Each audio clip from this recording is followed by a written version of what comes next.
আমাদের উত্তরাঞ্চলের মধ্যে এক ভ্রমণের স্থানের নাম ডালিয়া ব্রিজ তথা তিস্তা ব্যারেজ। আজকের পুরো ভিডিও জুড়ে আমি আপনাদের দেখাবো কেঙ্কা করে খুব অল্প সময় অল্প টাকা দিয়ে আপনারা এই জায়গা থেকে ঘুরে যাবার পাবেন। আসসালামু আলাইকুম, আমি এর সৈকত আপনাদের ওয়েলকাম জানাচ্ছি আমার আরো একটা নতুন ভিডিও। আজকে আমি যাবো ও ভিডিওর মাধ্যমে আপনাদের নিয়ে যাবো আমাদের বাংলাদেশের সবচেয়ে বৃহত্তম সেচ প্রকল্প তিস্তা ব্যারেজে। যাই হোক, শুরুতেই বাংলাদেশের যে কোনো প্রান্ত থেকে এই জায়গায় আসার জন্য আসা লাগবে আমাদের বিভাগীয় শহর রংপুরের মেন শহর থেকে যে কোনো পরিবহনের বাস কিংবা সিএনজি চড়ে আপনারা যাবার পাবেন কাঙ্ক্ষিত এই জায়গায়। তবে আপনাদের সুবিধার্থে কয়া হওয়া ভালো, এই তিস্তা ব্যারেজে দুই দিক দিয়ে আসা যায়। প্রথমত রংপুর শহর হয়া, দ্বিতীয়ত লালমনিহাটের হাতিবান্ধা হয়া। কাঙ্ক্ষিত এই জায়গাটা রংপুর শহর থেকে 61 কিলোমিটার, অন্যদিকে লালমনিহাটের মেন শহর থেকে প্রায় 70 কিলোমিটার দূরত্বে এই কাঙ্ক্ষিত জায়গা তিস্তা ব্যারেজ। রাস্তার সময় আর টাকা বাঁচানোর জন্য আমরা রংপুর শহর থেকে আসি বাহে। যাই হোক, শুরুতেই রংপুর শহর থেকে আমরা এই যে হাইটনিক হেলিকপ্টার কোনা ভাড়া করে, মানে যে 4 চাকা কোনা ভাড়া করে ওরই মধ্যে টামটকলা হয়ে হালুবালু করে বসে রকেটের গতিতে টুকটুক করে যাওয়া করলাম শুরু। এই মুখে মেলাখানি পথ আসার পরেও এই যে এই রাস্তা দেখি তিস্তা ব্যারেজ নাকি আরো 43 কিলোমিটার বাহে।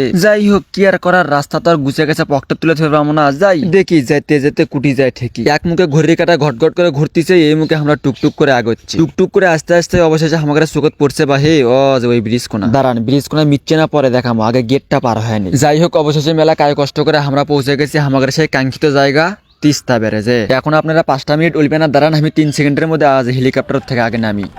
Welcome welcome. নামার পরে আমাদের হাইটনিক হেলিকপ্টার কোন আগে ল্যান্ড করে হয়ে যায় এক সাইডে। আর এই যে এটাই হলো সেই কাঙ্ক্ষিত তিস্তা ব্যারেজ। তিস্তা ব্যারেজ যা আমাদের বাংলাদেশের সর্ববৃহত্তম সেচ প্রকল্প। এটা আমাদের বাংলাদেশের রংপুর বিভাগের লালমনিহাটের হাতিবান্ধা উপজেলার গুড্ডিমারি ইউনিয়নের দেওয়ানি গ্রাম, অন্যদিকে নীলফামারীর ডিমলা উপজেলার খালিশা চাপানি ইউনিয়নের ডালিয়া নামক স্থানে অবস্থিত। ডালিয়া নামক স্থানে এটা হওয়ার কারণে কেউ কেউ আবার এই ব্রিজক ডালিয়া ব্রিজ নামেও চিনে থাকে। অন্যদিকে ভারত থেকে বয়ে আসা তিস্তা নদীর উপরে এই ব্রিজটা হওয়ার কারণে তার নাম তিস্তা ব্যারেজ। এটা সর্বপ্রথম 1937 খ্রিস্টাব্দে তৎকালীন সরকার তৈরি করার পরিকল্পনা গ্রহণ করে, তবে তখন বিভিন্ন কারণবশত আর তৈরি করা হয় না। তারপরে আমাদের এই বাংলা স্বাধীন হওয়ার পরে, মানে আমাদের স্বাধীন বাংলাদেশ হওয়ার পরে 1979 সালে ব্যারেজের নির্মাণ কাজ শুরু হয়, যা পরবর্তীতে 1990 সালে সম্পূর্ণ কাজ হয়ে যায়। আর তারপর থেকেই এটা হলো আমাদের বাংলাদেশের তিস্তা ব্যারেজ, যার দৈর্ঘ্য 615 কিলোমিটার। এই তিস্তা ব্যারেজটা মূলত আমাদের উত্তরাঞ্চলের আদি জমির সুবিধার্থেই তৈরি করা হয়,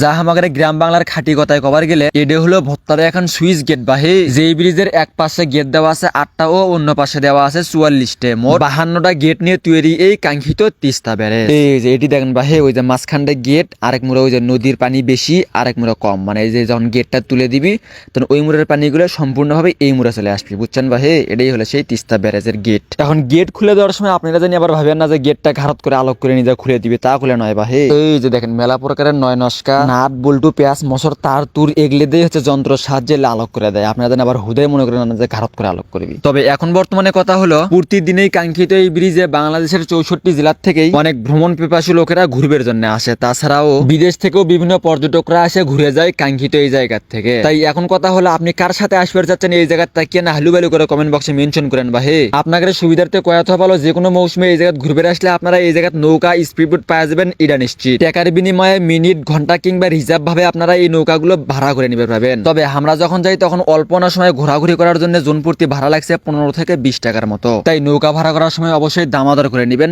এটাই ভালো হবে। আর এইকে এখন জায়গাতে আসার পরে যদি নৌকা চড়ে ঘোরাঘুরি না করি তাহলে কি আর মন শান্তি হবে। এর জন্য আমরা সকালে মিলে নৌকা চড়ে ঘুরে বেড়াইবা হে। আর ঘুরে বেড়ানোর সময় মুহূর্তটা বেশ ভালোই আছিল। এই টাসকাপাড়া রোদের মধ্যে চারপাশ থেকে তিস্তা নদীর শীতল হাওয়া, সামনে আবার তিস্তা ব্যারেজের অপূর্ব সুন্দর ভিউ, যা দেখতে দেখতে সময় যে কোনখান দিয়ে চলে গেল এনাও টের পাইনি। তবে আমাদের উত্তরাঞ্চলের মেলাগুলো কন্টেন্ট ক্রিয়েটর একটা হয়া আজকের সফরটা বেশ ভালোই উপভোগ করছি। তবে এখন বাড়ি ফেরার পালা। বাড়ি ফেরার আগে ব্যারেজের সাইডে দেখতে পেলাম খাবারের জন্য মেলাগুলো বাংলা দোকান আছে বা হে, যেগুলোর থেকে আপনারা হালকার উপরে ঝাপসা করে কিছু করে খাওয়া দাওয়া করে পাবেন। তবে এখন কথা হলো, কেঙ্কা লাগলো মানে আজকের ভিডিও যদি ভালো লাগে তাহলে এখন না শেয়ার মেরে সুগলিকে দেখে দেন যে আমাদের উত্তরাঞ্চলের মধ্যে বাংলাদেশের সর্ববৃহত্তম সেচ প্রকল্প তিস্তা ব্যারেজ। তাছাড়াও কার সাথে এই জায়গায় আসতে চাচ্ছেন তা কেনা টুক করে কমেন্ট বক্সে মেনশন করেন। আর আগে যদি এই জায়গায় আসে থাকেন সেই দিনে যদি কোনো স্মৃতি থাকে সেটা না আমাদের কমেন্ট বক্সে স্মৃতিটা হালকার উপর ঝাপসা করে মনে করে যাবেন বা হে। আজকের ভিডিও এই পর্যন্তই। ভিডিও ভালো লাগলে শেয়ার করবেন, লাইক কমেন্ট করে পাশে থাকবেন। বাঁচে থাকলে আবারও দেখা হবে পরবর্তী কোনো এক ভিডিওতে। সেই পর্যন্ত সকলেই ভালো থাকবেন, সুস্থ থাকবেন, মন্দ হতে দূরে থাকবেন।